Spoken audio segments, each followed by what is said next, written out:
The UK government's been somewhat distracted over the past few days, with the Prime Minister fighting for her political life. But the fallout from another very public brawl has now made its way to Westminster. Over the weekend, a Hong Kong pro-democracy group staged a protest outside the Chinese consulate in Manchester. Some of them were holding signs that mocked President Xi Jinping and criticised the Chinese Communist Party. Then a group of men emerged from within the consulate, some wearing helmets and protective vests, and they started trying to tear the signs down. A big scuffle then followed and police tried to tear the two groups apart.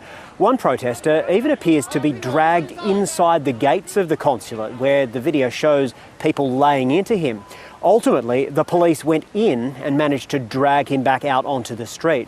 Now, this would be concerning enough, but today in the House of Commons, the chair of the Foreign Affairs Select Committee has used parliamentary privilege to accuse the Consul General of being part of that group. We cannot allow the CCP to import their beating of protesters, their silencing of free speech, and their failure to allow time and time again protests on British soil. The protester had to spend the night in hospital. China has already said it has a right to defend what it calls the peace and dignity of its consular premises. China's chargé d'affaires has already been summoned to explain what went on, and the government here is under pressure from within to expel the Consul General if he's found to be in the wrong. And all I want from the Secretary of State is a simple yes. If it's evidenced, we will expel them. We will see where these procedures, these legal and prosecutorial procedures may lead to, and at that point we will take further action.